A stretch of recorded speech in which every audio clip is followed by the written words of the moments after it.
దేవుడు ఇచ్చిన తల్లిదండ్రులను బట్టి దేవుడిని స్తుతిస్తూ ఈ స్పెషల్ డే రోజు మా తండ్రి గారికి I wish him very happy Father's day. ఇక్కడ కూర్చున్న మీ అందరికీ కూడా తండ్రుల దినోత్సవ శుభాకాంక్షలు. If you are fathers, you are wonderful fathers. మీరు చేయగలిగిన దానికంటే మించి మీ పిల్లలకి చేశారు. ఏమీ కృంగిపోవాల్సిన అవసరం లేదు. పిల్లలు కూడా మీ పేరెంట్స్ని ఎప్పుడు వేరే వాళ్ళతో కంపేర్ చేసుకోవాల్సిన అవసరం లేదు. తండ్రులు ఎప్పుడైనా కూడా they may not be a best husband always, వాళ్ళు ఒక మంచి భర్తగా అన్నిసార్లు ఉండకపోవచ్చు, కానీ తండ్రి ప్రతిసారి మంచి తండ్రిగా ఉండడానికి ఖచ్చితంగా ప్రయత్నం చేస్తాడు. So respect your fathers, love your fathers. వాళ్ళు చేసే కష్టానికి, వాళ్ళు చేసే శ్రమకి వాళ్ళకి కృతజ్ఞులై ఉండండి. వాళ్ళ డాడీ లాగా వీళ్ళు ఉండాలి, వాళ్ళ డాడీ లాగా మాట్లాడాలి అని ఎవరిని కంపేర్ చేసుకోవాల్సిన అవసరం లేదు. వాళ్ళని వారు ప్రతిరోజు సరి చేసుకుంటున్నారు. వాళ్ళని వారు ఒక మంచి తండ్రిగా కనపరుచుకోవడానికి వాళ్ళు చేసే ప్రయత్నం వాళ్ళు చేస్తున్నారు. దాన్ని పిల్లలుగా మనం గౌరవించి వాళ్ళకి విధేయులై ఉండాలి. ఓకే, ఒక్కసారి హ్యాపీ ఫాదర్స్ డే చెప్దామా? మన ఫాదర్స్, ఇక్కడున్న ఫాదర్స్ అందరికీ ఇటు సైడ్ కూర్చున్న వాళ్ళందరూ wish them happy Father's day. అందరు కలిసి మన ఆత్మీయ తండ్రికి ఒకసారి చెప్పొచ్చు కదా. రైట్. సో ఈ దినము దేవుడు మన విలువని మనకి జ్ఞాపకం చేస్తూ మనందరితో మాట్లాడును గాక. మనందరికీ పరిచయమైన వాక్కులో నుండే నేను మాట్లాడతాను. యవనస్తులు ఎవరైనా ఉంటే మీ నోట్స్ తీసుకొని నోట్ చేసుకుంటూ ఉండండి. ఫోన్స్ ఓపెన్ చేయండి, నోట్ ప్యాడ్ ఓపెన్ చేయండి, రాసుకుంటూ ఉండండి. రాసుకోగలిగిన అనుభవం ఉన్న వాళ్ళు రాసుకుంటూ ఉండండి. లూకా సువార్త 15వ అధ్యాయం. చిన్నప్పటి నుంచి వింటున్న వాక్య భాగమే, కానీ చాలా స్పష్టంగా మనకి గుర్తుండే రీతిగా దేవుడు మాట్లాడినట్లు ఈరోజు మనం ఈ విషయాన్ని జ్ఞాపకం చేసుకుందాం. లూకా సువార్త 15వ అధ్యాయం. మీరందరూ నన్ను క్షమిస్తానంటే ఒక చిన్న ఎక్సర్సైజ్ మీతో చేపిస్తాను. మనం అది ఓపెన్ చేసినట్టయితే లేచి నిలబడదాం. ఈ వాక్య భాగాన్ని కలిపి అందరం చదువుదాం. ఒక వచనం నేను చదువుతాను, ఒక వచనం మీరు మార్చి చదువుకుందాం. లేచి నిలబడి. It's just an honour of act. వాక్యముకి అంతా ఒక అధ్యాయం చదువుతున్నాం కాబట్టి అంతే. లూకా సువార్త 15వ అధ్యాయం 1 నుండి చివరి వరకు. ఒకప్పుడు సమస్తమైన సుంకరులను పాపులను ఆయన బోధ వినుటకు ఆయన దగ్గరకు వచ్చుచుండగా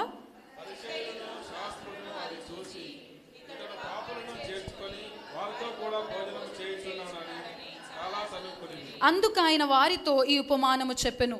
మీలో ఏ మనుషునికి ఏమైనను 100 గొర్రెలు కలిగి ఉండగా వాటిలో ఒకటి తప్పిపోయిన ఎడల అతడు 99 వంటిని అడవిలో విడిచిపెట్టి తప్పిపోయినది దొరక వరకు దానిని వెదకగా వెళ్ళడా?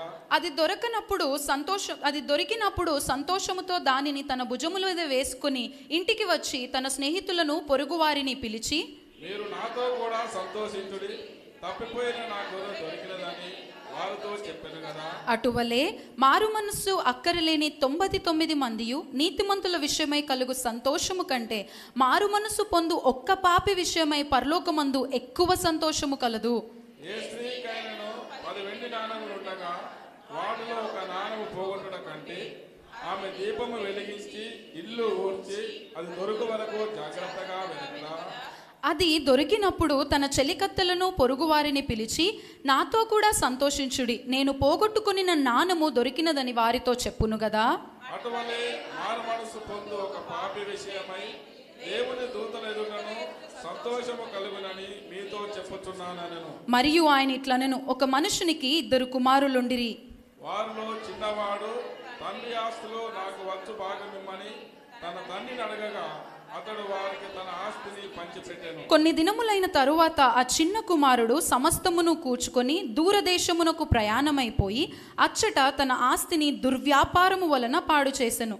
అదంతయు ఖర్చు చేసిన తర్వాత ఆ దేశమందు గొప్ప కరువు రాగా ఇబ్బంది పడసాగి వెళ్ళి ఆ దేశస్థులలో ఒకరి చెంత చేరెను. అతడు పందులను మేపుటకు తన పొలములోనికి వారిని పంపెను. వాడు పందులు తిను పొట్టుతో తన కడుపు నింపుకొన ఆశపడెను గాని ఎవడునూ వానికి ఏమీయూ ఇయ్యలేదు. అయితే బుద్ధి వచ్చినప్పుడు వాడు నా తండ్రి యొద్ద ఎంతో మంది నేనైతే అక్కడ ఆకలికి చచ్చిపోతున్నాను. నేను లేచి నా తండ్రి యొద్దకు వెళ్ళి, తండ్రి, నేను పరలోకమునకు విరోధముగాను నీ ఎదుటను పాపము చేసి తిని ఇక మీదట నీ కుమారుని అనిపించుకొనుటకు యోగ్యుడను కాను, నన్ను నీ కూలివారిని ఒకలిగా పెట్టుకొనుమని అతనితో చెప్పుదుననుకొని లేచి తండ్రి వద్దకు వచ్చెను. వాడింకా దూరముగా ఉన్నప్పుడు తండ్రి వానిని చూచి కనికరపడి పరుగెత్తి వాని మెడ మీద పడి ముద్దు పెట్టుకొనెను. అప్పుడు ఆ కుమారుడు పరలోకమునకును విరోధముగాను నీ ఎదుటను పాపము చేసి తిని ఇక మీదన నీ కుమారుని అనిపించుకొనుటకు యోగ్యుడను కానెను. అయితే తండ్రి తన దాసులను చూచి ప్రశస్తమైన వస్త్రము త్వరగా తెచ్చి వీనికి కట్టి వీని చేతికి ఉంగరము పెట్టి పాదములకు చెప్పులు తొడిగించుడి. కొమ్మిన పశువును తెచ్చి వధించుడి, మనము తిని సంతోషపడదము. ఈ నా కుమారుడు చనిపోయి మరలా బ్రతికెను, తప్పిపోయి దొరికెనని చెప్పెను. అంతట వారు సంతోషపడసాగిరి. అప్పుడు అతని పెద్ద కుమారుడు పొలములో ఉండెను. వాడు పొలము నుండి వచ్చుచు ఇంటి దగ్గరకు రాగా వాద్యములను నాట్యములను జరుగుట విని దాసులలో ఒకనిని పిలిచి ఇవి ఏమిటని అడుగగా ఆ దాసుడు అతనితో, నీ తమ్ముడు వచ్చినాడు, అతడు తన యొద్దకు సురక్షితముగా వచ్చినందున నీ తండ్రి కొవ్విన పశువును వధించునెను. అయితే అతడు కోపపడి లోపలికి వెళ్ళనొల్లకపోయెను గనుక అతని తండ్రి వెలుపలికి వచ్చి లోపలికి రమ్మని బతిమాలుకొనెను. అందుకతడు తన తండ్రితో, ఇదిగో నుండి నిన్ను సేవిస్తున్నానే, నీ ఆజ్ఞను నేనెన్నడూ మీరలేదే. అయినను నా స్నేహితులతో సంతోషపడినట్లు నీవు నాకెన్నడూ ఒక మేకపిల్లైనను ఇయ్యలేదు. అయితే నీ ఆస్తిని వేశ్యలతో తినివేసిన ఈ నీ కుమారుడు రాగానే వీని కొరకు క్రొవ్విన దూడను వజింతువని చెప్పెను. అందుకతడు, కుమారుడా, నీవెల్లప్పుడూ నాతో కూడా ఉన్నావు, నావన్నీ నీవి. అందరం కలిసి చదువుదాం. మనము సంతోషపడి ఆనందించుట ఈ నీ తమ్ముడు చనిపోయి తిరిగి బ్రతికెను, తప్పిపోయి దొరికెనని అతనితో చెప్పెను. దయచేసి కూర్చుందాం. Thank you so much. ఈ వాక్య భాగాన్ని మనం చిన్నప్పటి నుండే ఇప్పటి వరకు ఒక 100 సార్లు ఉంటాం కదా, 100 సార్లు. బట్ టుడే ఒకసారి మన కుడి హస్తం తీసి మన గుండె మీద చేసుకొని ప్రభువా చెప్దాం. ప్రభువా, ఈరోజు నాతో ప్రత్యేకంగా మాట్లాడండి. ఆమేన్.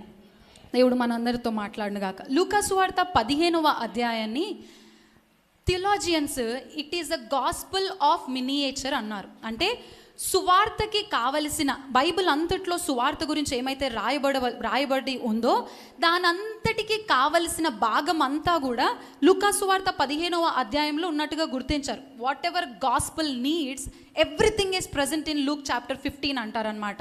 దాన్ని గాస్పుల్ ఆఫ్ మినియేచర్ అని అన్నారు.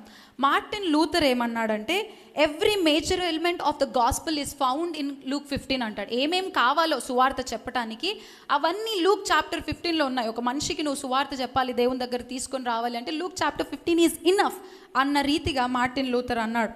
అయితే ఎంతమందికి ఇమాజినేషన్ అంటే ఇష్టం? మీరు ఊహించుకోగలరు నేను మాట్లాడుతుంటే? చిన్నప్పుడు ఉంటుంది బాగా. ఈ మధ్యకాలంలో టీవీలు చూసిపోయింది మనకి, కానీ కొంచెం తెచ్చుకుందాం దాన్ని.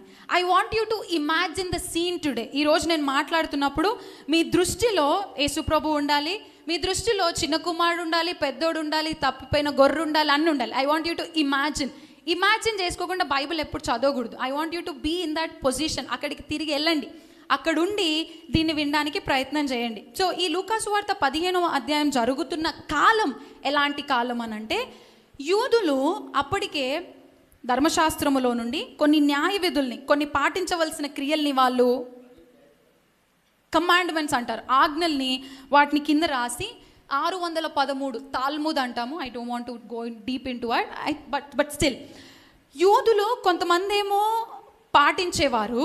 ఎవరెవరు పాటించారు? యేసుప్రభు ఉన్న కాలములో అన్ని న్యాయ విధుల్ని పాటిస్తూ కనపడ్డ వాళ్ళు ఎవరెవరు? యూదుల్లో యేసుప్రభు వచ్చినప్పుడు అసలు తిరస్కరించిన వాళ్ళు ఎవరు? యేసుప్రభు బోధల్ని అంగీకరించని వాళ్ళెవరు? గట్టిగా చెప్పండి, కాన్ఫిడెన్స్. పరిసయ్యులు, శాస్త్రులు, సదుకాయులు ఏం చేశారు? దేవుని బోధని అంగీకరించలేదు. అయితే they were so called just అన్నమాట. ఆ కాలంలో వాళ్ళు ఏ రీతిగా కనబడుతున్నారు అని అంటే, they use to wear beautiful robes. అంటే వాళ్ళ వస్త్రధారణ కానీ, వాళ్ళ నడక కానీ, వాళ్ళ విధానం కానీ ఎట్లుండేదంటే, అరే హోలీ పర్సన్ వస్తున్నాడు రా బాబు, మన తెల్ల బట్టలు వేసుకొని ఎవరైనా వస్తే మనం ఏమన్నా అయ్యారు అండాలండి. I'm not saying white dresses not good అని నేను అనట్లేదు. మనకున్న నియమాల్ని బట్టి వేసుకోవడంలో తప్పు లేదు.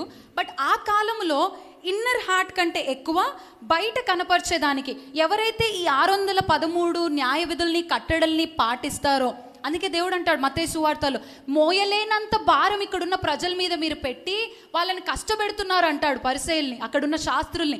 వాళ్ళు చేయలేని వాటిని వాళ్ళని చెయ్యమని చెప్పి మీరు వాళ్ళని హింసిస్తున్నారు. మీరు అన్నీ చేస్తున్నారని చెప్పి మీరు గురించి మీరు చెప్పుకొని మీరు గొప్పవారిగా మీ గురించి మీరు మాట్లాడుకుంటున్నారు. అంటే అక్కడ 2 గుంపులు ఉన్నాయి. ఒకటి పాపుల గుంపు. పాపుల గుంపు అంటే ఎవరైతే ఈ న్యాయ విధులన్నీ పాటించరో వాళ్ళంతా పాపులు. ఇక్కడ ఎవరున్నారు? పరిసయ్యులు, శాస్త్రులు. వీళ్ళంతా ఏం చేసేవాళ్ళు? న్యాయ విధులన్నింటినీ పాటించేవాళ్ళు. వీళ్ళు జస్ట్ అంటే ఏమంటామంటే అన్ని న్యాయ విధుల్ని పాటించి సరిగ్గా ఉండే వాళ్ళకి ఒక పదం ఉంటుంది, నీతిమంతులు. ఆ రీతిగా పిలువబడుతున్న కాలం ఇది. ఇప్పుడు బ్యాక్గ్రౌండ్ అర్థమైంది కదా, లూకాసు వార్త 15వ అధ్యాయము జరిగిన బ్యాక్గ్రౌండ్ ఇది. అయితే దేవుడు ఈ లోకంలోనికి ఎందుకు వచ్చాడు? మనుష్య కుమారుడు ఈ లోకంలోనికి ఎందుకు వచ్చాడు? నశించిన దానిని వెదకి రక్షించాడు. మంచిగా ఉన్నదాన్న, నశించిందాన్న? నశించిన దానిని. ఇక్కడే ఉన్నావా? నశించిన దాన్ని వెదకి రక్షించడానికి మనుష్య కుమారుడు ఈ లోకంలోనికి వచ్చాడు. అయితే సిలువ ఒక క్రొత్త మనిషిని తయారు చేయాలి. ఇఫ్ యు నో క్రాస్, ఒకవేళ నీ జీవితంలో సిలువ ఉంటే నువ్వు నూతన వ్యక్తిగా మార్చబడాలి. If you are not a new human, సిలువ నీ జీవితంలో ఉన్నాక కూడా నువ్వు ఒక క్రొత్త మనిషివి కాలేదు అని అంటే యు షుడ్ టర్న్ బ్యాక్. ఒకసారి వెనక్కి తిరిగి చూసుకోవాలి, నా జీవితంలో నిజంగా సిలువ ఉందా లేదా అని. సిలువకి ముందున్న కోపమే నీ జీవితంలో ఉంటే యు ఆర్ నాట్ రియల్. సిలువకి ముందున్న పాపమే నీ జీవితంలో ఉంటే యు ఆర్ నాట్ రియల్. సిలువకి ముందున్న ఆ చెడ్డ మాటలు, చెడ్డ చూపు, లేకపోతే ఇతరుల మీద మాట్లాడేది ఏమి ఉంటాయో పాపాలు, అవన్నీ కూడా ఇప్పుడు కూడా మన జీవితంలో ఉన్నట్టయితే cross is not real in our life. సిలువ మన జీవితంలో నిజమైంది కాదు. సిలువ మన జీవితంలోకి వచ్చిందా, ఇట్ షుడ్ ట్రాన్స్ఫార్మ్ us. ఎందుకు అనంటే సిలువలో సజీవుడైన యేసుక్రీస్తు రక్తం ప్రవహిస్తోంది. దాంట్లో జీవం లేనిది కాదు అది. సిలువ చూసి no, it is beyond that. దీనికంటే మించింది సిలువ. దాని లోపల ఏముంది? శక్తి ఉంది. ఇక్కడ ఇందాక దైవజనులు అన్నారు, మన దగ్గర చూసి ఇక్కడ ఒక విగ్రహం ఉంది, ఇక్కడ ఒక సిలువ ఉంది అని చూసి ఆరాధించడానికి ఒక ఇమేజ్ నీకు కనిపించట్లేదేమో కానీ నువ్వు చూడలేని యేసుక్రీస్తు రక్తము నీ లోపల సిలువ ద్వారా పనిచేయాలి. పని చేసినప్పుడు నీ జీవితం మార్చబడట్లేదు అని అంటే సిలువ మన జీవితంలో నిజమైందిగా లేదు అని అర్థం. అప్పటికి యేసుప్రభుని అంగీకరించని గ్రూప్, అంటే యేసుప్రభు కంటే కూడా నీతిమంతులం అని చెప్పుకునే గుంపు ఒకటి ఉంది. ఎవరు వాళ్ళు? పరిసయ్యులు, శాస్త్రులు. అందుకేనా ఆయన బోధని తప్పుపట్టారు. ఆ గుంపు ఒకటి ఉంది. సిన్నర్స్ ఉన్నారు. పాపుల్ని ఎవరెవరు అన్నారు అని అంటే ట్యాక్స్ కలెక్టర్స్ని పాపులు అన్నారు, షెపర్డ్స్ని పాపులు అన్నారు, చర్మకారుల్ని పాపులు అన్నారు. ఆ కాలంలో మెడికల్ డాక్టర్స్ని కూడా పాపులనే అన్నారు. ఎందుకంటే they will touch human body parts, పట్టుకుంటారు కాబట్టి మెడికల్ డాక్టర్స్ని కూడా వాళ్ళు తక్కువగానే చూసేవాళ్ళు. They use to not honour. అలాంటి కాలంలో జరిగిన ఈ ఇన్సిడెంట్ 15వ అధ్యాయం. ఇప్పుడు వర్స్ బై వర్స్ చెప్పడానికి నేను ప్రయత్నం చేస్తాను. ఎవరికైనా నిద్ర వస్తుందా? నిద్ర వచ్చిన వాళ్ళు గట్టిగా హల్లెలూయా చెప్దామా? రైట్. లూకాసు సువార్త 15వ అధ్యాయము 1వ వచనం. ఒకప్పుడు సమస్తమైన సుంకరులను పాపులను, నేను మీకు ఇప్పుడు చెప్పాను కదా ఎవరు ఈ సుంకరులు, ఈ పాపులు అంటే ఈ బ్యాచ్. ఏ బ్యాచ్ ఇది? ఎవరైతే విధించిన న్యాయ విధుల్ని ఫాలో అవ్వట్లేదో బయట ప్రపంచానికి వాళ్ళు ఎవరు? పాపులు. వాళ్ళ ఇన్నర్ లైఫ్ ఎట్లుంది, వాళ్ళు ఎలాంటి స్థితిలో ఉన్నారు, ఎందుకు పాటించట్లేదు, ఎవరికి దాంతో సంబంధం లేదు. పాటిస్తున్నారా లేదా, నోబడీ కేర్డ్. లో కాస్ట్ పీపుల్ని కూడా పాపులుగానే, అంటే చుల్లకన దేవుడు. అందుకే ఎవరైతే దేన్నైతే వద్దంటారో దేవుడు దాన్నే కావాలంటాడు. He proves to the world that you can do things. ఒకవేళ బాధపడుతున్నారేమో ఇక్కడ కూర్చున్న వాళ్ళు, యవనస్తులు కానీ ఎవరైనా సరే, నేను తిరస్కరించబడుతున్నాను, నేను ఎన్నిక చేయబడట్లేదంటే సంతోషించి ఆనందించి గంతులేయండి. మనుషులు తిరస్కరిస్తే దేవుడు పట్టుకుంటాడు. మనుషులు పట్టుకుంటే చిన్న చిన్న కుర్చీలు ఎక్కిస్తారేమో కానీ నా దేవుడు పట్టుకుంటే సింహాసనం ఎక్కిస్తాడు. హల్లెలూయా. ఇలాంటివన్నీ ఎమోషనల్గా ఎడ్వర్డ్ విలియం గారు భలే అంటారు. ఆయన ఒక మాట అనగానే అందరూ అయ్యగారు భలే చెప్పారులా అని చప్పట్లు కొడతారు. ఎందుకు కొడుతున్నారు? ఇదే ఓవర్ యాక్షన్ అంటే అంటాడు ఆయన. బాగా అంటాడు ఆయన. అంటే ఆయనకి చప్పట్లు ఎమోషనల్, ఎప్పుడు కూడా వాక్యాన్ని ఎమోషనల్ ఫేజ్లో వినకూడదు. భావోద్రేక పూరితంగా నువ్వు ఎప్పుడైతే ఎందుకు వాక్యం మనం ఇంటికి వెళ్ళినాక పని చేయట్లేదు, ఎందుకు నిర్ణయాల్లో వాక్యం ఉండట్లేదు, ఎందుకు దేవుని కోసం స్టాండ్ తీసుకోలేకపోతున్నాం తెలుసా? ఇక్కడ కూర్చున్నంతసేపు భావోద్రేకం పనిచేస్తుంది. You want to do it very good, కానీ ఇంటికి వెళ్ళిన తర్వాత పరిశుద్ధాత్మ సహాయంతో ఆ వాక్య ప్రకారం జీవించడానికి ప్రయత్నం చేయట్లేదు. మనం ఇక్కడ కూర్చున్నంత ఫీల్ గుడ్, మూవీ చూసినంతసేపు ఎంత బాగుంటుందో అంత బాగుండేలాగా మనం ఉండడానికి ప్రయత్నం చేస్తున్నాం. కానీ ఇంటికి వెళ్ళిన తర్వాత మనకు ఒక బోధకుడు అవసరం. ఎవరైనా ఇక్కడ నేర్చుకున్న దాన్ని పరిశుద్ధాత్మ దేవుడు నీ హృదయంలో స్థిరం చేయాల. ప్రతిసారి పరిశుద్ధాత్మ దేవుడు లేకుండా వాక్య ప్రకారం జీవించటము అసంభవం. So I don't want anybody, ఎవ్వరూ కూడా ఇక్కడ భావోద్రేక పరంగా కాకుండా పరిశుద్ధాత్మ సహాయంతో విందుముగాక. ఆమె అలాంటి కాలంలో పాపులు వచ్చి ఈయన దగ్గర వింటున్నారు. ఎంతమంది ఇమాజిన్ చేసుకుంటున్నారు? యేసుప్రభు ఉన్నాడు, యేసుప్రభుని కరుణామయుడా, ఏది ఇమాజిన్ చేసుకుంటున్నారు? రైట్, యేసుప్రభు ఉన్నాడు. యేసుప్రభు దగ్గర చాలామంది పాపులు వచ్చి ఆయన మాట్లాడేది వినడానికి ప్రయత్నం చేస్తూ ఉన్నారు. అప్పుడు వచ్చారు మన బ్యాచ్. 2వ వచనం, పరిసయ్యులు శాస్త్రులు అది చూచి పాపులను చేర్చుకొని వారితో కూడా భోజనము చేయుచున్నాడని చాలా సనుగుకొనిది. ఇతడు పాపులను చేర్చుకొని, ఇతడు ఈజ్ అ డిస్రెస్పెక్ట్ఫుల్ వర్డ్. ఆయనను అసలు ఆనర్ చేయాలనుకోవట్లేదు. దిస్ మ్యాన్, ఈయన అనేది రెస్పెక్ట్ఫుల్ వర్డ్. అంటే మనము మాట్లాడే విధానాన్ని బట్టి అక్కడ దానికి రెస్పెక్ట్ వస్తుంది. కానీ అక్కడ వాళ్ళ పరిసయ్యులు అడ్రస్ చేసింది ఏంటి అని అంటే, జీసస్ని గురించి అసలు పరిసయ్యుల్లో శాస్త్రుల్లో ఎలాంటి ఇంప్రెషన్ ఉందంటే, they don't honour him at all. ఏంద్రా అయినా శాస్త్రులతో పరిసయ్యులతోని మాట్లాడుతున్నాడు. మనం కూడా అంతేనా? లెవెల్ చూసి మాట్లాడతాం మనం కొన్నిసార్లు, అవునా? ఏం చేస్తాం? Level, they are not up to our level. ఎక్కడికన్నా వెళ్ళినప్పుడు ఏమైనా చేసినప్పుడు చాలాసార్లు లెవెల్ చూసి మాట్లాడడానికి వాళ్ళు వేసుకున్న బట్టలను బట్టి మనం చేయమేమో, బయట వాళ్ళు చేస్తారు. ఎందుకంటే మీరు క్వశ్చన్ మార్క్ పెట్టుకొని చూస్తున్నారు, నిజంగానా అట్లా చేస్తారా అన్నట్టు. నో ప్రాబ్లం, బయట చేస్తారేమో విన్నా నేను. So no, that is not God's quality at all. అసలు అది ఆయన దేవుని హృదయమే కాదు. He doesn't care where you come from. ఆయన ప్రేమ పొంగుకొని వస్తుంది అంతే. ఆయన పాపిగా పిలువబడ్డాడు. ఎందుకు పాపిగా పిలువబడ్డాడండి? పాపులతో భోజనం చేస్తున్నందుకు పాపిగా పిలువబడ్డాడంట. రీసెంట్గా నేను ఒక క్లాస్లో వింటా వస్తూ ఉన్నాను. ఒక దైవజనుడు, ఒక దైవజనురాలు, మంచి పొజిషన్, ఆయన డాక్టర్, ఆమె ప్రొఫెసర్. ఆ పనులు చేస్తూ వాళ్ళు పరిచర్య చేస్తూ ఉన్నారంట. వాళ్ళు చాలా స్లమ్ ఏరియాస్కి వెళ్ళి, గుడిసెల్లోకి వెళ్ళి, ఎవ్వరూ చేరదీయని ప్రజల దగ్గరికి వెళ్ళి వారికి సమయాన్ని ఇచ్చి వీళ్ళే వాళ్ళకి భోజనాన్ని తీసుకొని వెళ్ళి వాళ్ళ ఇంట్లో చిన్న గుడిసెలో వీళ్ళే వాళ్ళు వండుకొని తిని, అందరు కలిసి తిని, ఆ ప్రేమను పంచుతూ వాళ్ళకి సువార్తను వాళ్ళకి అందించేవారంట. అయితే ఇది ఓర్వలేని జనం ఏం చేస్తారంటే, ఈ దైవజనుడు దైవజనురాలు వీళ్ళు ఆ ఇంటిని చెడ్డగా వాడుకుంటున్నారు, చెడు ఉపయోగాలకు వాడుకుంటున్నారు అని చెప్పి వీళ్ళ మీద కేసేసి చిత్రహింసలు పెట్టి, కొట్టి కేసులు వేసి చిత్రహింసలు పెట్టి, హైదరాబాద్లో జరిగింది అది. చిత్రహింసలు పెట్టి జైలుకి తీసుకెళ్తే రక్షించవలసిన న్యాయం, పోరాడి ఉండవలసిన న్యాయం, ఎక్కడైతే అవమానం ఉందో, ఎక్కడైతే నింద అనుభవిస్తున్నాడో, ఎక్కడైతే సత్యం ఉందో అటు నిలబడవలసిన న్యాయం ఏం చేసిందో తెలుసా? ఫోన్లో ఉన్న చాట్ హిస్టరీ, వీళ్ళ మీద ఉన్న మంచి హిస్టరీ అంతా, వీళ్ళు మంచి వాళ్ళని రుజువు చేయగలిగిందంతా డిలీట్ చేసేసి, ఇప్పటి వరకు జరిగిందంతా మర్చిపోండి, మళ్ళీ ఏరియాలో కనిపించండి అని చెప్పి పంపించేశారంట. సమాజము ఏదైతే వాళ్ళు అంగీకరిస్తారో, ఏమనుకుంటుంది ఇప్పుడు సమాజం? వాళ్ళు చేసిన చాలా మంచి పని అనుకుంటుంది. న్యాయం ఏమనుకుంటుంది? ఈరోజు ఆ కుర్చీల్లో ఆ పని జరిగించిన వాళ్ళు ఏమనుకుంటున్నారు? చాలా మంచి పని చేశాం అనుకుంటున్నారు. కానీ ఆ దైవజనుడు, ఇది చెప్పిన దైవజనుడు అన్నాడు, ఈరోజు వాళ్ళు, వాళ్ళ కుటుంబాలు వాళ్ళు చేసిన పనికి తీర్పు అనుభవిస్తున్నారు, చాలా బహుదీనమైన స్థితిలో వాళ్ళు ఉన్నారు అని అంటున్నాడు. దేవుడు అసలు వీళ్ళున్న పొజిషన్ ఏంటి? Doctor, professor. వాళ్ళకి ఏం అవసరం అండి? వాళ్ళకి ఏం అవసరం? లో కాస్ట్ పీపుల్, అతి చిన్న వయసులో, అతి చిన్న స్థానంలో. అంటే దేవుడు ఆ హృదయాన్ని ఇవ్వకపోతే నీకంటే తక్కువ వారిని నువ్వు ప్రేమించలేవు. అందుకే చెప్పాను, cross should make you a new human.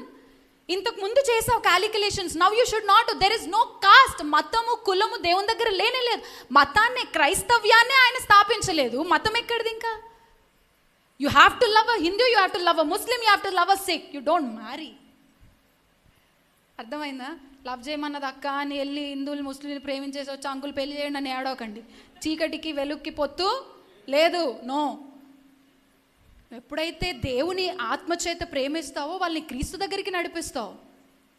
Casteism is coming, అప్పటి నుండి వస్తుంది. లో కాస్ట్ పీపుల్ని చాలా తక్కువగా చూస్తున్నారు. ఇప్పుడు కూడా చూస్తున్నారా?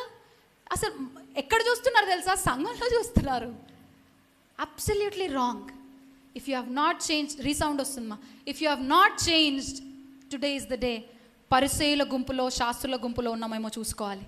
ఆయన పరిసయ్యులతో శాస్త్రులతో ఉండి భోజనం చేసినందుకు ఆయన పాపి అని అన్నారు. డిస్రెస్పెక్ట్ఫుల్గా ఆయనని అడ్రస్ చేశారు. అప్పుడు 3వ వచనం, అందుకాయన, ఎందుకాయన అనుకున్నారు కాబట్టి. ఇప్పుడు ఈ 3వ వచనం నుంచి కింద భాగం ఏమైతే లూకా సువార్త 15వ అధ్యాయంలో ఉందో అదంతా కూడా ఫస్ట్ 2 వచనాలకి ఆన్సర్. ఇప్పుడు అర్థమవుతుందా మీకు? ఫస్ట్ 2 వచనాల్లో ఏం జరిగిందో దాని కారణంగా దేవుడు ఈ 3వ వచనం నుంచి కింది వరకు ఆయన చెప్పుకుంటూ వస్తున్నాడు. నేను సుంకరులతో పాపులతో ఉన్నానని చెప్పి మీరు పాపులు అంటున్నారు, వాళ్ళని పాపులు అంటున్నారు, నన్ను పాపి అంటున్నారు, వాళ్ళని త్రోసేస్తున్నారు, మీరు న్యాయవంతులుగా బ్రతుకుతున్నారు. కానీ ఇదిరా బాబు, దేవుని కుమారుడు యేసుక్రీస్తు ప్రభువారు ఈ లోకంలోనికి వచ్చింది నశించిన దాన్ని వెదకి రక్షించడానికి అని చెప్పడానికి ఈ లూకా సువార్త 15వ అధ్యాయం 3వ వచనం నుంచి కింద భాగం ఉంటుంది. అయితే ఇప్పుడు నా వైపు చూడండి. మత్తయి సువార్త 18వ అధ్యాయంలో కూడా ఈ తప్పిపోయిన కుమారుడి భాగం ఉంటుంది. కానీ అదొక ఇండిపెండెంట్ పారబుల్. అంటే అదొక మిగతా వాటితో సంబంధం లేకుండా అదొక ఉపమానం అంతే. లూకా సువార్త 15వ అధ్యాయంలో ఎట్లా వర్ణించాడు దాన్ని రచయిత అని అంటే 3 stories in 1 parable. 3 స్టోరీలు ఒక ఉపమానం. ఒక్క ఉపమానములో 3 స్టోరీలు చెప్పుకుంటూ వచ్చాడు. ఏంటి అంటే మంచి బోధకుడు. దీంట్లో 3 స్టోరీలు అందరికి తెలుసు కదా. ఎంతమంది తెలుసు అంటే ఒకసారి చేయండి. I will tell you about it. ఇప్పుడు ముందుకెళ్దాం. 2 స్టోరీస్లో ముందున్న 100 గొర్రెలున్న స్టోరీ కావచ్చు, కింద ఉన్న నాణాల స్టోరీ కావచ్చు. గొర్రె కానీ నాణ్యం కానీ తన దారిని అది ఎత్తుక్కొని వెనక్కి రాగలుగుతుందా? తప్పిపోయిన దాన్ని ఒకడు వెనకాల వెళ్ళి వెతకాలి, దానికి ఎఫర్ట్ పెట్టాలి. అరే తప్పిపోయిందిరా వెనక్కి రాలేదు అని అంటే దాన్ని ఓన్ చేసుకున్నవాడు ఎవడైతే ఉన్నాడో ఏం చేయాలి? తిరిగి వెళ్ళాలి. షీప్ రాలేదు అందుకే వెళ్ళాడు కాపరి. నాణ్యం దొరకదు అందుకే నాణ్యాన్ని ఎవరైతే ఓన్ చేసుకున్నారో ఆమె వెతికింది. కానీ 3వ స్టోరీకి వచ్చేసరికి టాకింగ్ అబౌట్ అ హ్యూమన్ బయోస్ అని ఉంటుంది. అంటే ఆయన ఒక మనిషి గురించి మాట్లాడుతున్నాడు. మనిషిని తయారు చేసినప్పుడు దేవుడు ఇచ్చింది ఏంటి అని అంటే ఫ్రీ విల్ అంటే స్వాతంత్రత ఇచ్చాడు, స్వేచ్ఛ ఇచ్చాడు, ఆలోచన యొక్క స్వేచ్ఛ. ఆ love without a freedom of will is not a love. నేను చెప్తా మీకు. ప్రేమించుకున్నారు అనుకో, ఇద్దరు బాగుంటారు. కొత్తలో అన్న మంచిగా ఈ డ్రెస్ వేసుకో, ఆ డ్రెస్ వేసుకో, చున్నీ ఇట్లేసుకో, జుట్టు అట్లేసుకో, ఇట్లుండు అట్లుండు అంటే అక్కకి చాలా నచ్చుద్ది. ఆఫ్టర్ 1 or 2 years ఏమవుద్ది? తిని ఇష్టం లేదు, ఇక అన్నీ ఆయనకు సంబంధించినట్టు వేసుకోవాల్సి వస్తుంది. అప్పుడు 3-4 సంవత్సరాలకి ఏమైద్ది? ఫ్రస్ట్రేషన్ వచ్చింది. మాకు తెలియదమ్మా, మేము ప్రేమించి పెళ్ళి చేసుకోలేదు అన్నట్టు చూస్తున్నారు. ఇప్పటికీ మేము వాళ్ళ ఇష్టాలే చేస్తున్నాము, వాళ్ళు చెప్పిన చీరలే కట్టుకుంటున్నాము అని బాధలో చూస్తున్నారండి వాళ్ళు.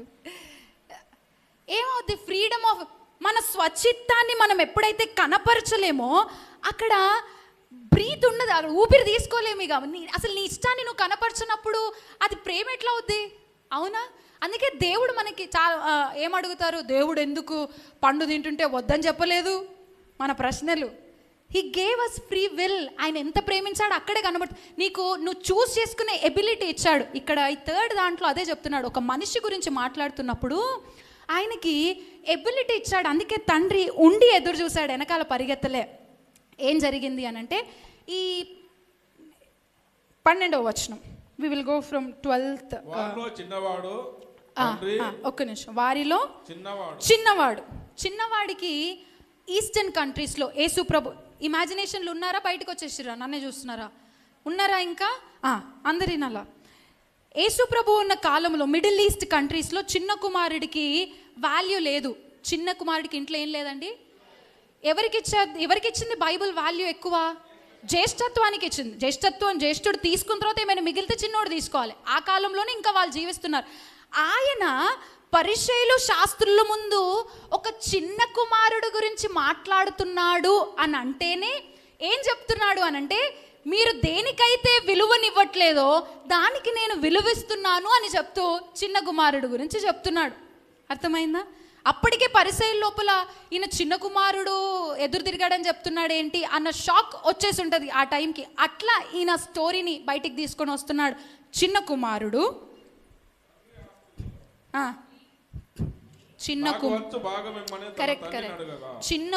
చిన్నవాడు తండ్రి ఆస్తిలో నాకు వచ్చు భాగమిమ్మని తన తండ్రి.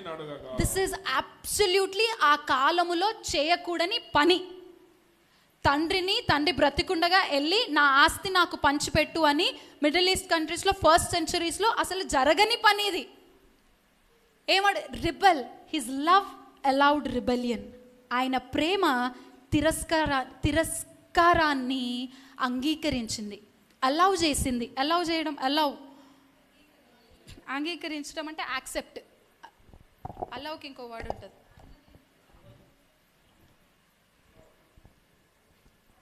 పర్ఫెక్ట్. అనుమతించింది. ఆయన ప్రేమ తిరస్కారాన్ని అనుమతించింది.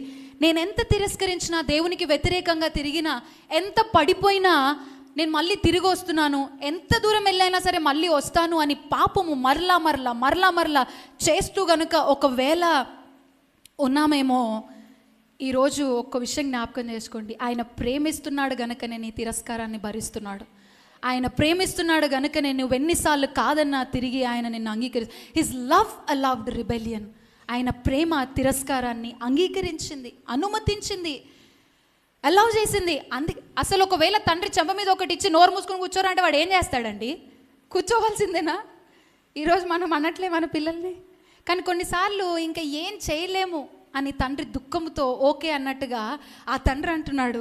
వచ్చేయమన్నాడు తండ్రి, ఆస్తిలో నాకు వచ్చు భాగం ఇమ్మని తన తండ్రిని అడగగా అతడు వారికి తన ఆస్తిని పంచిపెట్టాడు. ఎవరికి పంచిపెట్టాడు? కుమారుడు చిన్నోడికి ఒక్కడికి ఇచ్చాడా, పెద్దోడికి కూడా ఇచ్చాడా? ఇద్దరికి పంచిపెట్టాడు. అతడు తన ఆస్తిని వారికి పంచిపెట్టాడు. ఈ distributed it to both of them. అయితే చిన్న కుమారుడు వాడు సెన్సస్లో లేడు. సెన్సస్లో లేక ఏం చేశాడు? 13వ వచనానికి వచ్చేసరికి కొన్ని దినములు అయిన తర్వాత, ఇంగ్లీష్లో ఏముంటుంది అంటే నో లాంగర్ ఆఫ్టర్ దట్, అంటే ఎక్కువ రోజులు ఇంకా వెయిట్ చేయలేవాడు. డబ్బు రాగానే ప్లాన్ చేసుకున్నాడు, ఏం చేయాలి, దీన్ని ఎట్లా నాశనం చేయాలి, లేకపోతే దీన్ని తీసుకొని నాశనం చెయ్యాలి అని ఉండకపోయినా కూడా దాన్ని తీసుకొని ఎంజాయ్ చేయాలనుకున్నాడు. నా దగ్గర డబ్బు ఉంది అనుకున్నాడు. He didn't wait. డబ్బు వచ్చిన తర్వాత నో లాంగర్ ఆఫ్టర్ దట్ దాన్ని తీసుకొని దూర దేశానికి ప్రయాణమై వెళ్ళాడు. ఎక్కడికి వెళ్ళాడండి? ఈ ఇన్సిడెంట్ అంతా ఎక్కడ జరుగుతుంది? ఇజ్రాయెల్ దేశంలో జరుగుతుంది. People are Israelites. ఈయన ఎక్కడికి వెళ్ళాడు? దేశం దాటి వెళ్ళిపోయాడు. ఎప్పుడైతే మనిషి దేవుణ్ణి తిరస్కరించి దేవుని ప్రేమని తిరస్కరిస్తామో, దేవుని ప్రేమ ఉన్న చోట కానీ ఆయన పీపుల్ ఉన్న చోట కానీ ఉండలేరు. దాచుకొని తిరుగుతారు కొంతమంది. చూసారా ఎందుకు తిరుగుతారు? డాడీ అనుకుంటా ఒకసారి చెప్పింది, ఎవరో చర్చ్కి వెళ్ళేవాడు కానీ హీ యూస్ టు స్మోకింగ్ అలవాటు ఉంది. ఒకసారి పాస్టర్ గారు ఆయన దగ్గరికి వెళ్ళేసరికి వెనకాల పెట్టుకుంటే ఏమైందంట? లుంగి కాలిందంట. కాలుతుంది, ఆయన కదులుతున్నాడు ఏంటి అని చూస్తే తర్వాత తెలిసింది ఏంటంటే ఈ స్మోకింగ్. దేవుడు కాదన్న దాన్ని చేసినప్పుడు దేవుని ప్రజలు ఎదుట వాళ్ళు ఉండలేరు. బుద్ధిలో లేనివాడు ఏం చేశాడంట? తీసుకొని ఏ దేశానికి? ఎట్లా మనకు తెలుస్తుంది ఆయన దూరదేశానికి పారిపోయాడని అంటే, అదంతయు ఖర్చు చేసిన తర్వాత ఆ దేశమందు గొప్ప కరువు రాగా ఆ దేశస్తులో ఒకని చెంత చేరను. అతడు పందులను మేపుటకు తన పొలంలోనికి వారిని పంపాను. ఇజ్రాయేలీలు ఎవరు పందుల్ని పెంచుకోరు. God set no to pigs ఆ కాలంలో. అందుకు ఇజ్రాయేల్ ఎవరు అప్పటికి పందుల్ని పెంచుకోవట్లేదు. అంటే ఈయన పందులతో ఉన్నాడు అంటే ఎక్కడున్నాడు? వేరే దేశానికి వెళ్ళాడు. ఇక్కడ వరకు ఇమాజినేషన్లు ఉన్నారా? తండ్రిని ఎవరు తిరస్కరించారండి? అసలు తండ్రిని అర్హత లేనోడు తిరస్కరించాడండి. అర్థమవుతుందా? ఒక ఎలిజిబిలిటీ ఉండి తిరస్కరించలే. జ్యేష్ఠుడు తిరస్కరించినా, జ్యేష్ఠుడు వచ్చిన ఆస్తి నాకు ఇవ్వమన్నా వానికి ఒక వాల్యూ ఉంది. నీకు వాల్యూ లేకుండా నువ్వు తిరస్కరించిన దేవుడు భరిస్తున్నాడంటే అది ఆయన ప్రేమ. మనకి తిరస్కరించే ప్రేమ, మనకి తిరస్కరించే అంత యోగ్యత మనకి లేదు అసలుకి. But they are taking it. ఒక తండ్రి కాదని నువ్వు వెళ్ళిపోయినా తండ్రి నీ కొరకు ఎదురు చూస్తున్నాడంటే నీ యోగ్యతను బట్టి కాదు, ఆయన ప్రేమను బట్టి ఎదురు చూస్తున్నాడు. Younger son has no authority, younger son has no eligibility. తిరస్కరించి వెళ్ళిపోయాడు. ఎక్కడికి వెళ్ళాడు? దూరదేశానికి. తండ్రి సరిహద్దుల్లో ఉండలేకపోయాడు. యవనస్తులారా జాగ్రత్త. ఎప్పుడైతే పాపము మన జీవితంలోనికి వస్తుందో, ఎప్పుడైతే దేవుని కాదనేది మన జీవితంలోనికి వస్తుందో, ఆత్మీయతను కానీ, ఆత్మీయతలో ఉన్న వాళ్ళని కానీ, ప్రార్థించమనే వాళ్ళు కానీ, వాక్యం చదవమనే వాళ్ళు కానీ మనకు నచ్చరు. నిన్న ఒక యవనస్తుడికి మెసేజ్ చేసిన, ఒక చిన్న పని ఉండి, అరే బాబు ఇట్లా అడుగురా, ఒక విషయం కావాలి అని అంటే, వాడు అక్క అంటే నీకు చాలా ఫ్రెండ్స్ ఉన్నారు కదా అని అన్న. అక్క ఇప్పుడు ఎవరు లేరక్క అని అన్నాడు వాడు. అందరితో బాండ్ తెగిపోయింది అక్క అన్నాడు. ఎందుకురా బాప్తిజం తీసుకున్నందుక అన్న. అవునక్క అన్నాడు. నేను అక్కడే చాట్లోనే వాడికి ఒక ముద్దు పెట్టేసిన, నో ప్రాబ్లం రా, దేవుడు ఉన్నాడు మనకి, ఇట్స్ గుడ్ దట్. అట్లనే వాడికి వాళ్ళతో సంబంధం లేదని కాదు, సంబంధం ఉందంట కానీ ఏం లేదు, బాండ్ లేదు. అప్పుడున్న బాండ్లో ఏమేం చేశాడో మనకు తెలియదు, కానీ ఇప్పుడు ఏం లేదు, బాండ్ లేదు. ఎందుకు? I'm isolated. ఇప్పుడు కూడా మీరు నా ఫ్రెండ్సే, కానీ మీరు చేసేది నేను చేయను, మీరు వెళ్ళే చోటికి నేను రాను. ఆ క్రైస్ట్ క్రాస్ కనుక మనల్ని అట్లా మార్చకపోతే మనము క్రీస్తును మన జీవితంలో కలిగిన వారము. అర్హత లేనివాడు తిరస్కరించి ఎక్కడికి వెళ్ళి దూరదేశానికి వెళ్ళాడు. ఏ పొజిషన్కి వచ్చాడు? పందులు తినే పొట్టైనా తిందాం అనుకున్నాడంట. తన పొలంలోనికి వాడిని పంపిన వాడు పందులు తిని పొట్టుతో తన కడుపు నింపుకున్న ఆశపడ్డాడు. కానీ చాలామంది ఏమనుకుంటారంటే పందుల పొట్టు తిన్నాడు అనుకుంటారు. ఏమైంది చెప్పండి అక్కడ? డేంజరస్ సిచ్యువేషన్ చెప్పండి నాకు ఒకసారి. తినాలనుకున్నాడు కానీ అది కూడా దొరకలేదంట. జాగ్రత్త. రెబెల్ని దేవుడు అలౌ చేస్తాడేమో, అనుమతిస్తాడేమో, కానీ దానికి సంబంధించిన కాన్సిక్వెన్సెస్ మనం ఫేస్ చేస్తాం. కాన్సిక్వెన్సెస్ అంటే పరిమాణాలు మనం ఖచ్చితంగా ఫేస్ చేస్తాం. కానీ ప్రతి చోట దేవుడు ఒక అవకాశాన్ని ఇస్తాడు, ప్రతి చోట దేవుడు ఇస్తాడు. అదే అవకాశాన్ని యంగసన్కి ఇచ్చాడు. అయితే దూరదేశానికి వెళ్ళిన తర్వాత 17వ వచనం, అయితే ఏమొచ్చిందంటే వీడికి బుద్ధి వచ్చినప్పుడు. అందరం చెప్దామా ఏమొచ్చిందండి? బుద్ధి వచ్చినప్పుడు. స్త్రీలందరూ చెప్దామా ఏమొచ్చింది? వెనకాల ఉన్న వాళ్ళందరూ వింటున్నారండి? అమ్మా థ్యాంక్ యూ. ఏమొచ్చింది? ఏం కోల్పోయాడు మనోడు? ఎప్పుడు కోల్పోయాడు? తండ్రిని ఎప్పుడైతే ఆస్తి అడగాలని వాడి లోపలికి థాట్ వచ్చిందో, హీ లాస్ట్ హిస్ సెన్సెస్. బాగా చేస్తున్నాను, అధికారం నా చేతికి వస్తుంది, ఐఎమ్ డూయింగ్ ఇట్ గుడ్ అనుకుంటున్నావేమో దేవుని దగ్గర. జాగ్రత్త. Are you losing your senses or are you working with your senses with God? దేవునితో బుద్ధిలో ఉండి పనిచేస్తున్నామా, బుద్ధి కోల్పోయి అధికారానికి ఆశపడి పనిచేస్తున్నామా? ఒక్కసారి మనల్ని మనం దేవుని దగ్గర పరీక్ష చేసుకోవాలి. జస్ట్ బికాజ్ మనం ప్రార్థించిన ఎల్లా మన చేతికి వస్తున్నాయి అంటే మన లైఫ్ చాలా ఫెయిత్ఫుల్గా హోలీగా ఉందని కాదండోయ్. అది కృప. ఏంటి? మన హోలీనెస్ కాదు, ఆయన కృప. నా కుమారుడు, నా కుమార్తె ఆయన ఇస్తున్నాడు అని మనం బుద్ధి వచ్చింది. 17th వర్స్లో ఏమైంది? ఆయనకి బుద్ధి వచ్చినప్పుడు ఏమనుకున్నాడంట? తండ్రి వద్ద ఎంతో మంది కూలివాళ్లకు అన్నము సమృద్ధిగా ఉన్నది, నేనైతే ఇక్కడ ఆకలితో చచ్చిపోతున్నాను. ఎంతో మంది కూలి వాళ్ళకి సమృద్ధిగా. అయితే ఇంగ్లీష్ బైబిల్లో, అందుకే ఇవి రాసుకోమన్నా నేను. I will give you some things, note it down.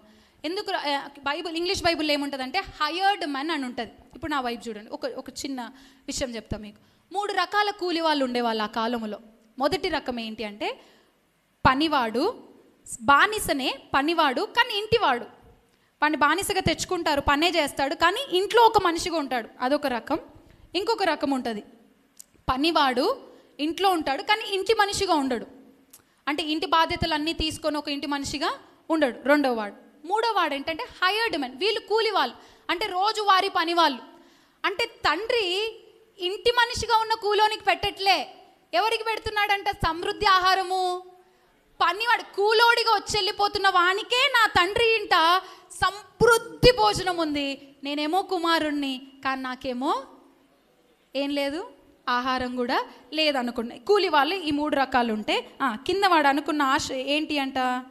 నేను లేచి నా తండ్రి యొద్దకు వెళ్ళి, తండ్రి నేను పరలోకమునకు విరోధంగాను నీ ఎదుటను పాపము చేసి తిని ఇక మీదట నీ కుమారుని అనిపించుకున్నటకు యోగ్యుడను కాను, నన్ను నీ కోరి వాళ్ళలో ఒకనిగా పెట్టుకొనుమని అతనితో నౌ లిసన్ టు మీ. ఇప్పుడు ఏం జరుగుతుంది అని అంటే మనోడు బుద్ధిలోకి వచ్చాడు. బుద్ధి వచ్చిన తర్వాత మనం అందరం కూడా there will be a time where we come in to our senses. నేను ఇందాక ఏం చెప్పాను? షీప్కి కాయిన్కి వెనక్కి వచ్చే ఛాన్స్ ఉందా? జీవం ఉందా వాటి లోపల? లేదు, అవి వెనక్కి రాలేవు. దాన్ని ఓన్ చేసుకున్న వాడు వెళ్ళాలా, దాన్ని తెచ్చుకోవాలా, పోగొట్టుకున్న దాన్ని ఎతికి తెచ్చుకోవాలి. కానీ మనకి దేవుడు ఏమి ఇచ్చాడు? స్వచిత్తాన్ని ఇచ్చాడు. అయితే బుద్ధి వచ్చినప్పుడు ఒక్క పని మనం చేయాలి, ఒక్క పని. ఏంటి తెలుసా? చదివిన దాంట్లో గుర్తించిన వాళ్ళు ఎవరన్నా ఉంటే రింగ్ ఇస్తాం. అది రింగ్ అక్కడ ఉన్నది. తిరిగి రావాలి, గ్రహించాలి. మీరు అన్నీ చెప్పిన కరెక్ట్. గ్రహించాలి, తిరిగి రావాలి ఆయన దగ్గరికి. నేను లేచి నా తండ్రి దగ్గర లేవాలి. ఏం చేయాలి? ఉన్న స్థలంలో నుంచి లేవాలి. అరే నేను పోలేను, నా తండ్రి మొహం చూడలేను, నా వల్ల కాదు, ఆయన మొహంలోకి నేను కళ్ళు పెట్టి చూడలేను, ఆయన పరిశుద్ధుడు, నేను చేసిన పాపము ఆయన ముందు నన్ను నిలబెట్టలేదు అన్న స్థితిలో ఒకవేళ మనం ఉన్నట్టయితే చాలా దీనస్థితి అండి. అందుకే ఒక పాట ఉంది కదా, ఎంత లోతున పడిపోయినా పైకెత్తగల సర్వశక్తుడా, పగిలిపోయిన ప్రతి పాత్రను సరిచేయగల పరం. ఎంత లోతు? మనిషి చేరలేనంత లోతు అయి ఉండొచ్చు, కానీ దేవుడు చేరలేని లోతు కాదు. నువ్వు ఆ లోతులో నేను లేచి నిలబడితే చాలు, he will bring you back. ఉన్న చోట మనం ఉండాల్సిన అవసరం లేదు. నా స్థితి అయిపోయిందని నువ్వు అనుకోవాల్సిన అవసరం లేదు. నేను చేసిన తప్పులు చాలా అని నువ్వు అనుకోవాల్సిన అవసరం లేదు. No no no, God loves you. నీ వర్త్ చాలా ఎక్కువ, నీ విలువ చాలా ఎక్కువ. నిన్ను ప్రేమించిన వాడు నీకు విలువ లేదేమో, కానీ నిన్ను ప్రేమించిన వానికి నీ మీద చాలా విలువ ఉంది. నువ్వు ఉన్న చోట లేచి నిలబడితే చాలు. That's what he did. లేచి నిలబడ్డాడు, లేచాడు, నా తండ్రి వద్దకెళ్ళి. ఇక్కడ ఇంకొక బుద్ధి పని చేసింది. ఏమన్నాడు? తండ్రి, నీకు విరోధంగాను పరలోకపు తండ్రికి విరుద్ధంగా నేను పాపం చేశాను. First thing. సెకండ్, ఇక మీదట నీ కుమారుని అనిపించుకున్నటకు నేను. మూడోది, నీ కూలివాలిలో. ఇది చాలా బాగా గుర్తుపెట్టుకోవాలి, లాస్ట్లో మనం దీని గురించి మాట్లాడతాము. ఏమనుకుంటున్నాడు అనంటే, నా రిలీజియస్ ప్రేయర్స్, భక్తితో కూడిన ప్రార్థనలు మనకి రక్షణని తీసుకొస్తాయి అనుకోవడం ఈజ్ నాట్ రైట్. మన భక్తితో కూడిన ప్రార్థనలు మనకు రక్షణ తీసుకొని రావు, ఆయన కృప మనకు రక్షణ తీసుకొని వస్తుంది. ఆయన హౌ వెల్ ఐ ప్రే, నేను ఎంత బాగా ప్రార్థన చేస్తే, నేను ఎంత మంచి పదాలు వాడితే నా జీవితం మారుతుంది కాదు. ఆయన కృప నువ్వెంత పొందుకుంటే, నువ్వెంత సంపూర్తిగా ఆయన వైపు తిరిగితే నీకు రక్షణ వస్తుందని ఇంపార్టెంట్. మన రిలీజియస్ ఫేసెస్. అందుకే భక్తి నాకు అస్సలు నచ్చదండి. ఏం నచ్చదు? దేవుని కూడా నచ్చదు. భక్తి అంటే ఎలాంటి భక్తి? మనుషుల్ని కనపరిచే భక్తి. నో నో నో, ఇక్కడ చేసే అన్నీ ఇక్కడ చేసేసి మనం దేవుడు మనతో ఉన్నాడని అనేసుకొని వెళ్ళి మనకి ఇష్టం వచ్చినట్టు చేసుకుంటూ బ్రతికితే ఈజ్ ఇట్ రియల్ రిలీజియన్? అవునా అండి? అది నిజమైన భక్త? అది నిజమైన భక్త కాదు. ఒక దైవజనుడు చెప్తున్నాడు అంటే, అదే క్లాస్లో బైబిల్ ఊకే దైవజనుడు ఎందుకు అంటున్నాడు, క్లాసెస్ తింటున్నా అండి నేను బైబిల్. ఆ క్లాస్లో ఏమైంది అని అంటే, ఆయన వాళ్ళ డాడీ పాస్టర్ అంట, ఈయన కూడా దేవుని పని చేస్తున్నాడు. వాళ్ళ అక్క వాళ్ళ పెళ్ళి జరుగుతుంది. ఆ టైంకి వచ్చేసరికి డాడీ కొబ్బరి మీద పసుపు రాయండి అని, ఇంటికి తోరణాలు కట్టండి అని. ఎవరు? డాడీ ప్రొఫెషన్ ఏంటి? ఏం చెప్తున్నాడంట?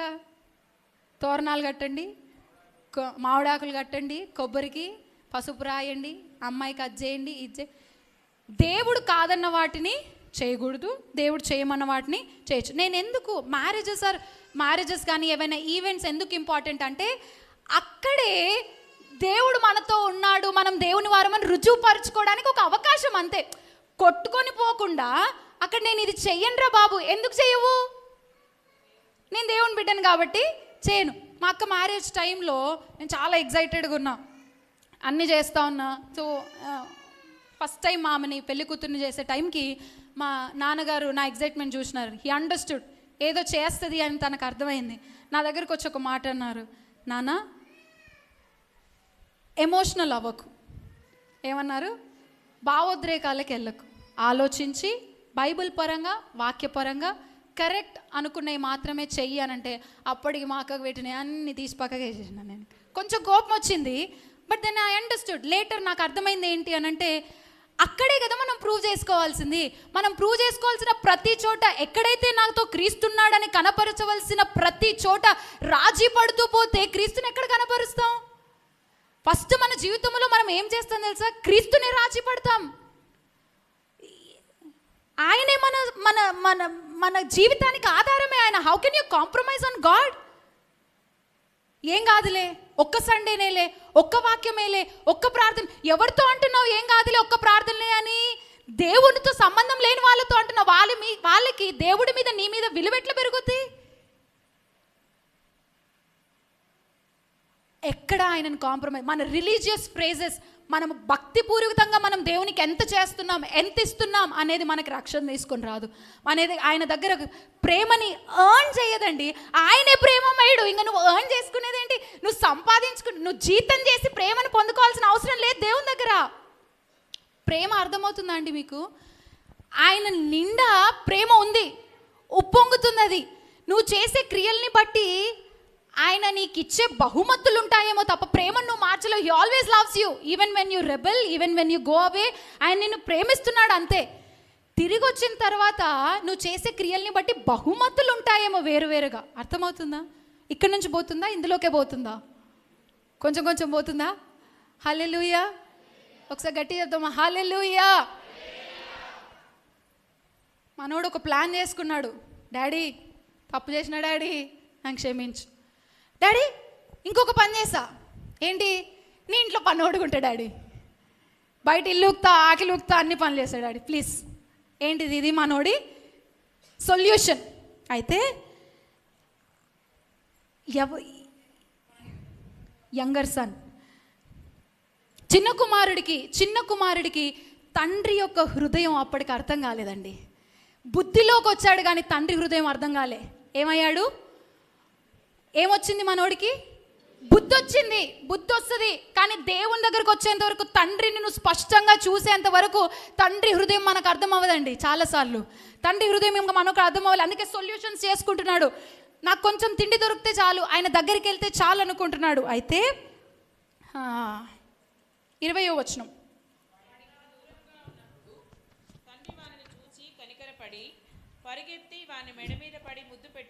వాడు ఇంకా దూరముగా ఉన్నప్పుడు తండ్రి వానిని చూచి కనికరపడి వాడింకా చెప్దామా? వాడింకా మనము ఆ కాలంలో ఉన్నారు కదా, ఇమాజిన్ చేసుకుంటున్నారు కదా. అయితే ఆ కాలంలో ఫస్ట్ సెంచరీలో, ఈరోజు కూడా మీరు గూగుల్లో కొడితే షింబి, ఈరోజు కూడా మీరు గూగుల్లో కొడితే కెన్ సీ ఇట్. ఫస్ట్ సెంచరీలో జెంటిల్ మ్యాన్, రన్ అంటే పరిగెత్తడం, రెస్పెక్ట్ఫుల్లా కాదా,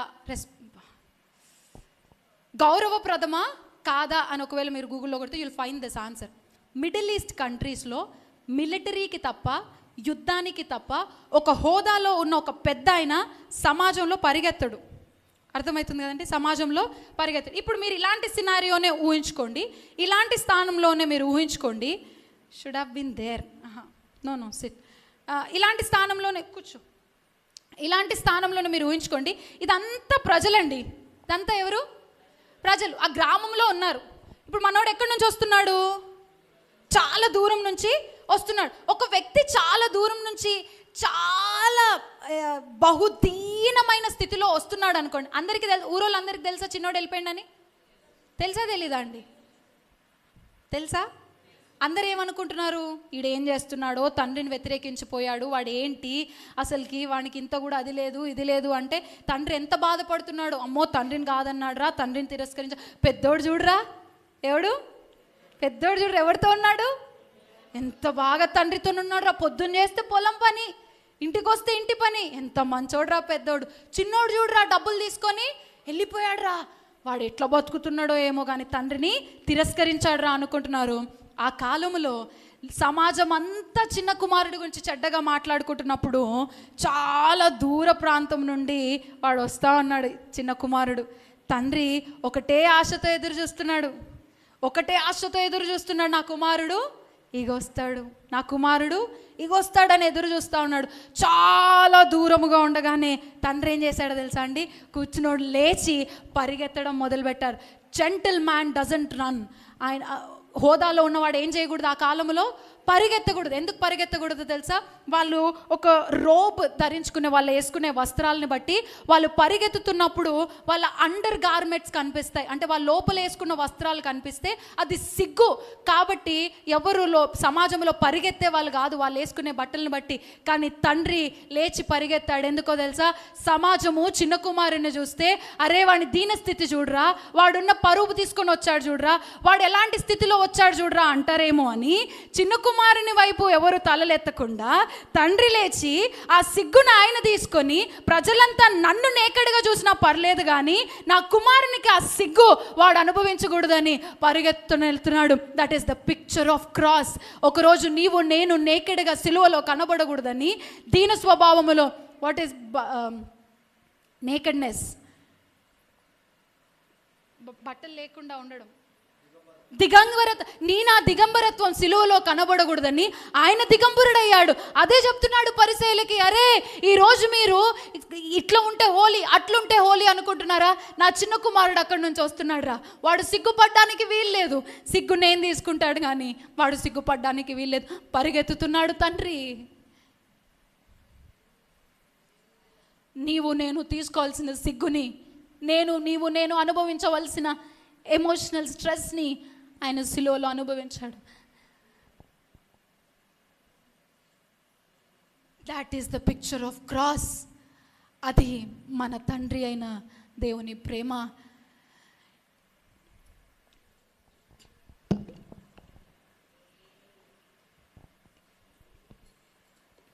బాగైందిరా వాడికి చేసిన దానికి ఇట్లే అవ్వాలి అని తండ్రి అనట్లే. ఇప్పటికైనా నా కుమారుడు తిరిగి వచ్చాడు, లేచి పరిగెడుతున్నాడు. సమాజమా, నా కుమారుని వైపు చూడకండి, నన్ను చూసినా పర్లేదు. నా గురించి చెడ్డగా మాట్లాడుకుని, అరే చూడరా ఎట్లా పరిగెడుతున్నాడో, వాడికి అసలు హోదా ఉందా, అరే చూడరా ఎట్లా కనబడుతుందో అని నా గురించి మాట్లాడుకున్నా పర్లేదు. సమాజమా, నా కుమారుడు గురించి మాట్లాడుకోకు. వాడు నా కుమారుడు, వాడిని నేను రక్తం ఇచ్చి కొన్నాను, వాడికి నేను ప్రాణం పెట్టాను. వాడి గురించి చెడ్డగా మాట్లాడకు. సమాజానికి నీ మంచినే కనపరిచి, సమాజానికి మన గొప్పతనాన్నే కనపరిచి, మన పాపపు జీవితాన్ని ఆయన ఎక్స్పోజ్ చేయకుండా హైడ్ చేసిన మన తండ్రి అయిన దేవుడు ఆయన పరిగెత్తుకొని వెళ్ళాడు, హత్తుకున్నాడు కుమారుణ్ణి. ఎలాంటి పొజిషన్లో ఉన్నాడో చూడలేదు, గట్టిగా బిగరగా హత్తుకున్నాడు. హత్తుకున్న తర్వాత కుమారుడు మళ్ళీ ఏమైతే రిలీజియస్ ఫ్రేజెస్ వేసుకున్నాడుగా మనోడు, ఒక స్క్రిప్ట్ రాసుకున్నాడుగా. అక్కడ చూస్తే మీరు ఆశ్చర్యపోతారు. వచ్చాడు, డాడీ పరలోకానికి నీకు విరోధంగా పాపం చేశాను డాడీ, ఇక మీదట నీ కుమారుడు అనిపించుకుంటూ ఒక యోగ్యుడనిగా డాడీ. థర్డ్ లైన్ చెప్పలేదండి మనోడు, నన్ను కూలివాడిగా చేసుకో అని చెప్పలేదు. ఎందుకంటే అక్కడ తండ్రి హృదయం అర్థమైంది. సొల్యూషన్ ఇవ్వాలనుకోలే. అక్కడ వచ్చింది నిజమైన మారు మనసు. పందుల పొట్టు దగ్గర పందుల గుంపులో కాదు ఆయనకు వచ్చింది నిజమైన ఎప్పుడైతే తండ్రి తనకున్న విలువని కోల్పోయి పరిగెత్తుకొని వచ్చి చూడగలిగాడో, ఆయన సిగ్గు అనుభవిస్తూ ఆయనకున్న సిగ్గుని తొలగించాడని చూడగలిగాడో, then he came into real senses. అప్పుడు నిజమైన బుద్ధిలోకి వచ్చాడు మనోడు. నీ కూలి వాళ్ళు ఉంచుకోమని చెప్పలే డాడీ, నువ్వు కూలోడు ఉంచుకునేం కాదు, ఏం చేసినా ఏం కాదు, ఇక నీ చేతుల్లో ఉన్నా నేను. That is God's love. అంత వర్త్ మనకుంది. విలువలేని వాళ్ళమా మనం? విలువలేని వాళ్ళమా? మనకున్న జీవితాన్ని బట్టి విలువలేని వాళ్ళమా? మనం జీవించే జీవితాన్ని బట్టి నో నో నో నో. ఆయన నీ కొరకు నా కొరకు విలువ కోల్పోయే అంత విలువ కలిగిన వారం మనం. హల్లెలూయా. బిగరగా రెండు చేతులెత్తి హల్లెలూయా. తండ్రి తీసుకుని వచ్చాడు. ఈమె చిన్న కుమారుడు వచ్చాడు. చిన్న కుమారునికి నేను ఫాస్ట్గా వెళ్ళిపోతున్నా అండి. చిన్న కుమారుడు వచ్చాడు. చిన్న కుమారుడికి తండ్రి చెప్పాడు, అరే బాబు వీనికి ఒక ఏం తీసుకురండి, బెస్ట్ రోబ్, ప్రశస్తమైన వస్త్రం. అందుకే దైవజనుని వస్త్రం తీసుకున్నాను, క్షమించాలి.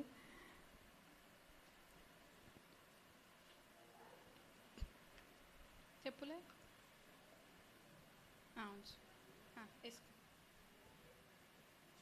ప్రశస్తమైన వస్త్రం అంటే ఏంటిదో తెలుసా అండి?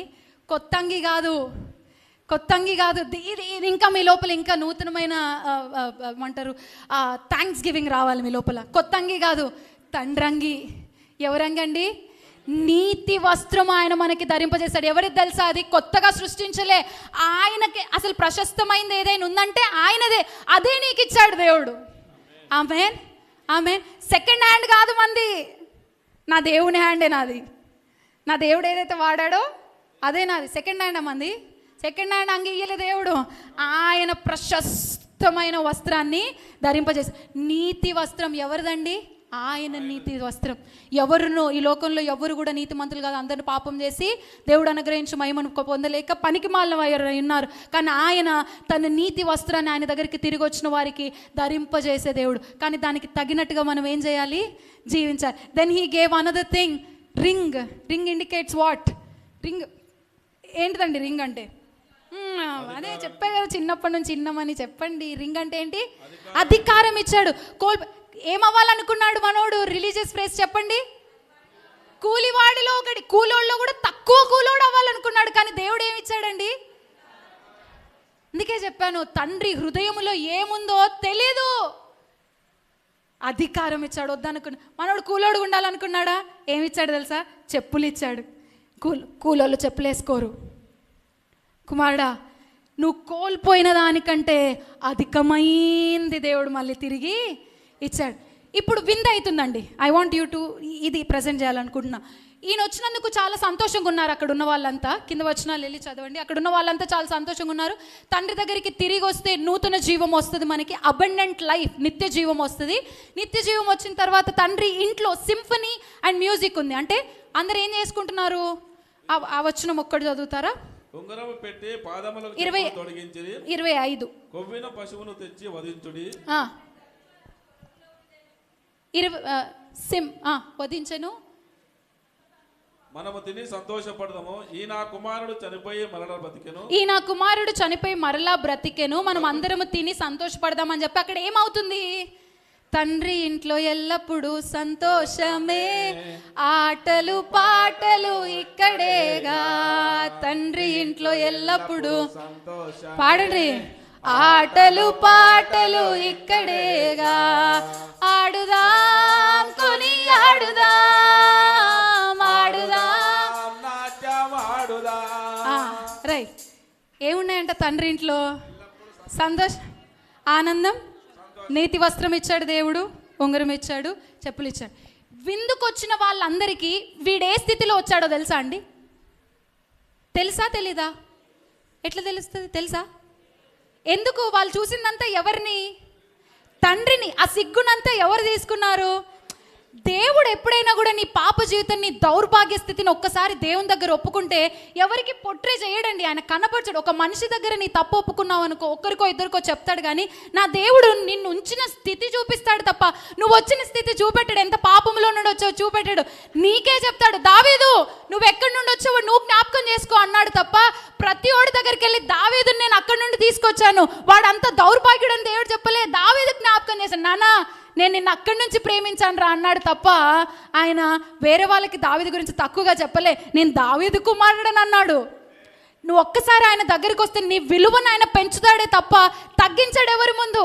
అసలు కుమారుడు ఏ స్థితిలో వచ్చాడో తెలుసా అండి? కుమారుడు ఎంత దౌర్భాగ్యమైన స్థితిలో వచ్చాడో తెలుసా?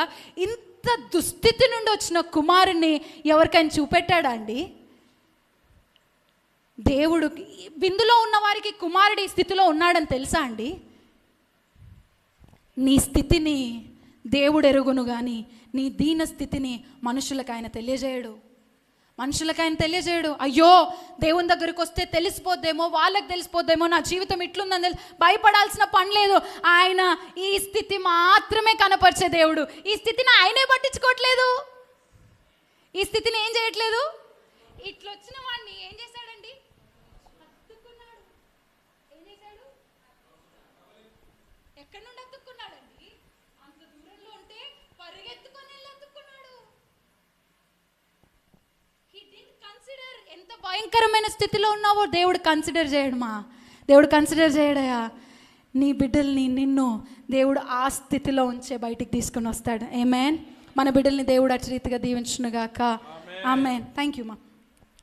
అయిపోయింది, ముగించేస్తే ఇంకో 15 minutes. సారీ, టైం అయిపోయింది. చెప్పాలన్నా క్లోజ్ చేయాలన్నా? భయానికి కదా, టీటక్క మంచిది కాదు.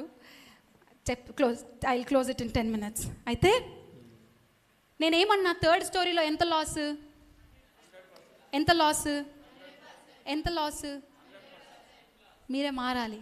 మీకోసమే వాక్యాలు చెప్పేది. Right, 100% loss. తండ్రి ఆనందిస్తుంటే పెద్ద కుమారుడు వచ్చాడండి. ఒక పెద్ద కుమారుడు రండి. పెద్ద కుమారుడు వచ్చాడు. లోపల ఏమైతుంది? విందు జరుగుతుంది. మనోడు ఎక్కడి నుండి వచ్చాడు? పొలంలో నుండి వచ్చాడు. పొలంలో నుండి వచ్చి ఇల్లు ఎవరిది? వెయిట్ దేర్ అక్కడ. ఇల్లు ఎవరిదండి? వాందేనా? విందు ఎవరిది? పెద్దోడిదేనా? అంటే ఇంట్లో జరుగుతుందంటే ఎవరిది? పెద్దోడిదేనా?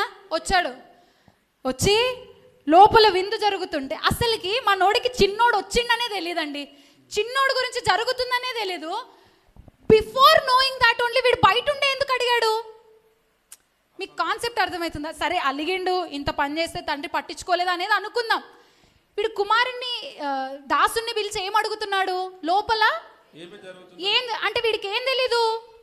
ఎందుకు జరుగుతుందో చిన్న కుమారుడు వచ్చిండని కూడా వీడికి అసలుకి చిన్న కుమారుడు వచ్చిన విందు కాదు ప్రాబ్లము, తండ్రి ఇంట్లో విందే ప్రాబ్లం. వీడికి తండ్రితోనే ఉన్నట్టుగా నటిస్తున్నాడు కానీ చిన్న కుమారుని గురించి చేసే విందు కాదు ప్రాబ్లము. తండ్రి సంతోషంగా ఉండడం, తండ్రి దగ్గర విందు జరగడమే నచ్చట్లేదు. అర్థమవుతుందా కాన్సెప్ట్? వచ్చి ఎవరిని పిలిచాడు? ఫస్ట్ సేవకుడిని పిలిచాడు.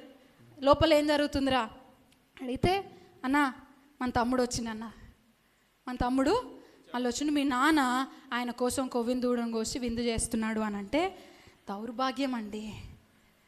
నేను 2013లో ఈ వాక్యాన్ని విన్నాను ఫర్ ద ఫస్ట్ టైం.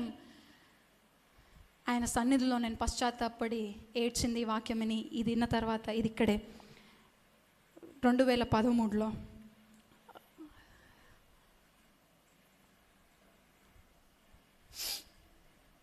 లోపలికి వెళ్ళనొల్లకపోయిను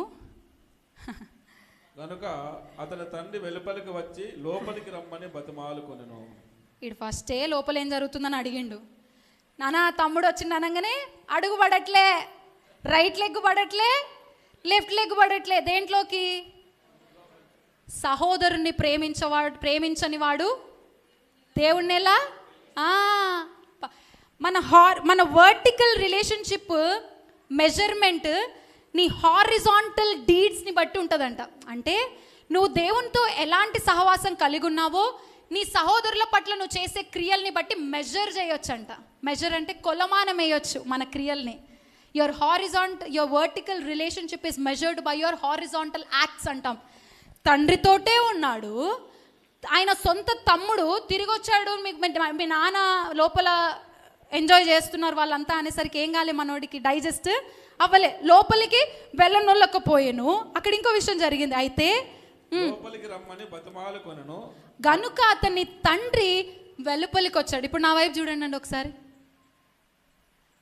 చిన్నోడు వీధిలోకి లాగాడు, పెద్దోడు ఇంటి బయటికి లాగాడు. ఇద్దరు గౌరవించలే. చిన్నోడు ఏం చేశాడండి? వీధిలోకి లాగాడు. పెద్దోడు తండ్రితో ఉన్నట్టుగానే. ఎవడి పెద్దోడు? ఆ కాలంలో ఎవరితో మాట్లాడుతున్నాడు దేవుడు? ఎవరున్నారండి అక్కడ?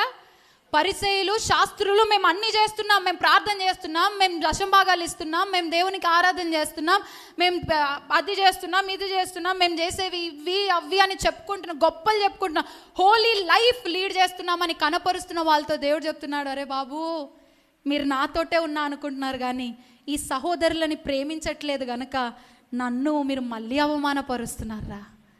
చాలాసార్లు క్రైస్తవ జీవితంలో ఉన్న మనం చేసేది అదే. చిన్నప్పటి నుంచి క్రైస్తవులమే అన్ని. నువ్వు ప్రార్థన చేస్తే, నువ్వు దేవుడిని అడిగితే, నువ్వు దేవుడిని బతిమాలుకుంటే ఆయన ఇయ్యకపోతే మనం ఏమంటామండి? మొదట మనకు వచ్చేదేంటి? నాలాంటి పవిత్రమైన జీవితం ఇంకెవరైనా జీవించారు, నేను ఆ తప్పు ఎవరి కోసం చేయలే, నీ కోసం నువ్వు చేయలే, దేవుని కోసం కాదు. ఓరు నాయన, ఇది మర్చిపోతాం మనం. మనం పవిత్రమైన జీవితం ఎవరి కోసం జీవిస్తున్నాం అనుకుంటాము? దేవుని కోసం కాదు, నీ కోసం. నీవు ఎందుకు? నీ కోసం నువ్వు జీవించి నువ్వు పవిత్రంగా లేకపోతే ఎక్కడికి వెళ్తావు?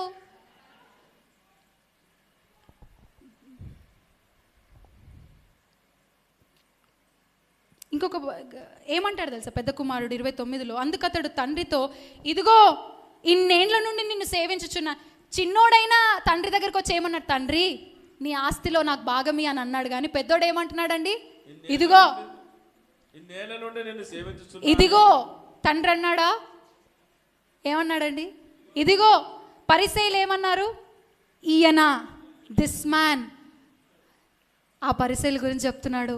నేను బాగున్నాను, నా క్రైస్తవ జీవితం బాగుంది, నాలో ఏ తప్పులు లేవు అని చెప్పుకుంటూ పక్కవారిని ప్రేమించలేక, పక్కవారికి సహాయం చేయలేక, పవిత్రమైన జీవితం జీవిస్తున్నాను కాబట్టి అన్ని బ్లెస్సింగ్స్కి నేను కారకుడిని, నాకు రావాలి ఖచ్చితంగా, ఆయన బ్లెస్సింగ్స్ ఇవ్వకపోతే ఆయన తప్పు అనుకొని బ్రతుకుతున్న వారితో దేవుడు మాట్లాడుతున్నాడు. ఆయన వచ్చి అలాంటి వారు దేవుడి దగ్గరికి వచ్చి అంటున్నారు, ఇదిగో ఏం చేశాడంట ఇన్నాళ్ళు, తర్వాత ఏముంది, ఇదిగో ఇన్నాళ్ళు నిన్ను కుమారుడు సేవిస్తాడా అండి? వీడు కుమారుడిగా బ్రతుకుతున్నాడు కానీ బానిసగా ఫీల్ అవుతున్నాడు. అంటే తండ్రి ఆజ్ఞల ప్రకారము జీవించడం. మీకు ఇప్పుడు కాన్సెప్ట్ అర్థమవుతుందా? ఈ 613 కమాండ్మెంట్స్ వీళ్ళు అన్నీ చేస్తున్నారు కానీ భారంగా భరిస్తున్నారు వీళ్ళు. దేవుడు చెప్పే ఆజ్ఞలన్నిటినీ చేస్తున్నారు, ప్రజలకేమో మంచి రిలీజియస్గా బాగా గొప్పవారిగా కనబడుతున్నారు. కానీ వీళ్ళ ఆత్మ వీళ్ళ లోపల ఏమనుకుంటుంది, అరే మనం వీటికి బానిసలం రా, ఏంది ఆజ్ఞలన్నీ, సంతోషం లేదు వాళ్ళకి, సుఖం లేదు వాళ్ళకి, తండ్రి ఇంట్లో వాళ్ళు ఆనందించట్లేదు. ఇన్ని రోజులు నీకేం చేశాను నేను, బానిసత్వం చేశాను, పని చేశాడా? కుమారుడే నువ్వు, కుమారత్వం రా, నీ వారసత్వం, ఇది నీ పని. బానిసత్వం అంటావే? పవిత్రమైన జీవితం జీవించి, పరిశుద్ధమైన జీవితం జీవించి ఏ రోజన్నా దేవుని క్రియ మన లోపల జరగపోయేసరికి మనం ఏమంటాం, నేను ఆ తప్పు చేయలే, నేను ఈ తప్పు చేయలే, దేవునికి నేను అన్ని చేసిన, అన్ని ఇచ్చిన, కానీ ఈరోజు నా జీవితం ఎందుకు ఇట్లుంది? మనం దేవుని ప్రశ్నించేది అదేనా? అదే అంట, అదే బెన్నెట్ పాల్ చేయాల్సింది అదే. తండ్రి మళ్ళీ బతిమలాడుకుంటున్నాడు. He didn't address with respect, slaving అంటున్నాడు. Will live holy because we are loved, not to earn love. ఈ వాక్యాన్ని ఇది ఒకటి మీకు ఎక్స్ప్లెయిన్ చేసి ముందుకెళ్తాను నేను. మనం పరిశుద్ధంగా ఎందుకు జీవిస్తామంటే మనం ప్రేమించబడ్డాం కాబట్టి. ప్రేమని పొందటానికి జీతం చేయట్లే పరిశుద్ధంగా జీవించి. మనం అర్థమవుతుందా? నువ్వు పరిశుద్ధంగా జీవిస్తున్నావు అంటే దేవుని దగ్గర జీతం చేయట్లే నువ్వు. ఆయన నిన్ను అమ్మో డాడీకి ఇది చేస్తే డాడీ నన్ను ప్రేమిస్తాడు, అమ్మో డాడీకి ఇట్లా చేస్తే డాడీ నన్ను ప్రేమిస్తాడు. నువ్వు బిడ్డవి, నిన్ను ఎట్లయినా ప్రేమిస్తాడు దేవుడు. డాడీ నన్ను ప్రేమిస్తున్నాడు కాబట్టి నేను పరిశుద్ధంగా జీవిస్తాను. ఓ రోజు మా డాడీ దగ్గరికి వెళ్ళినా నేను, డాడీ నీకు మేమంటే ఇష్టం కదా, డాడీకి గుర్తుందో లేదో ఈ కాన్వర్జేషన్, ఇష్టం కదా అంటే ఇష్టం, మేము ఏ తప్పు చేయట్లే, మంచోళ్ళం కాబట్టి నీకు ఇష్టం కదా అన్న.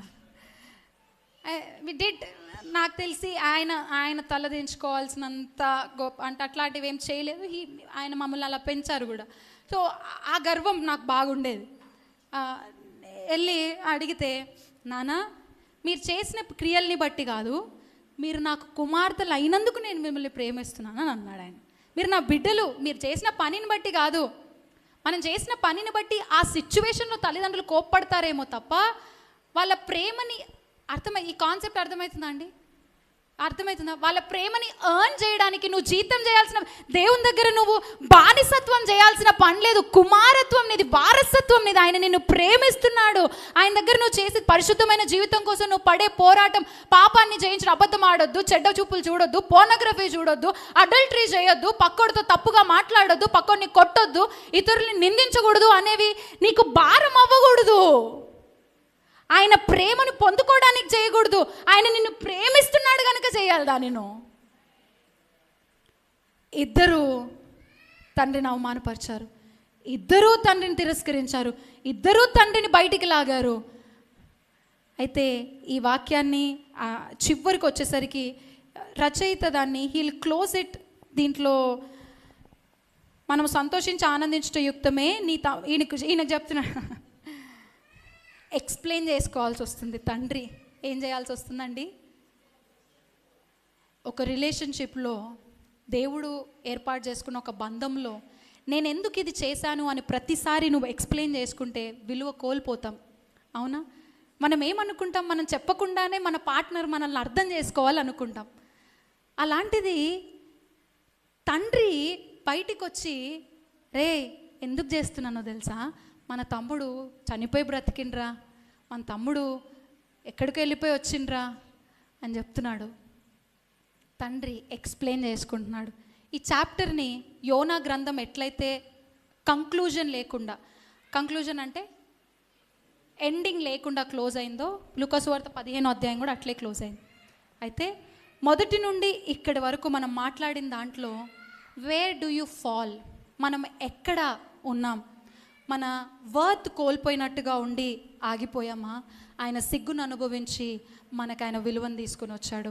మన విలువలేని జీవితాన్ని ఆయన ఎవరికి కనపరచట్లేదు, కానీ మనకు విలువనిచ్చి ప్రశస్తమైన వస్త్రాలను ఇచ్చిన జీవితాన్ని మాత్రం అందరికీ కనపరచాలనుకుంటున్నాడు. మా జీవితం చాలా బాగుంది, నేను వర్షిప్ చేస్తున్నా, పాటలు పాడుతున్నా, చర్చ్కి వస్తున్నా, ప్రార్థన చేస్తున్నా, స్త్రీల కూడిక, ఉపవాస కూడిక, మంగళవార కూడిక, అన్నిటికి వెళ్తున్నా, ఏ పాపం చేయట్లేదు అనుకుంటున్నావేమో, కానీ ఇవంతా ఒక బానిసత్వం లాగా అనుకుంటున్నావా? లేకపోతే ఇవన్నీ వారసత్వంతో చేస్తున్నావా? విల్ లివ్ హోలీ, దేవుని దగ్గర ఏదో పొందుకోవాలని చేస్తున్నామా?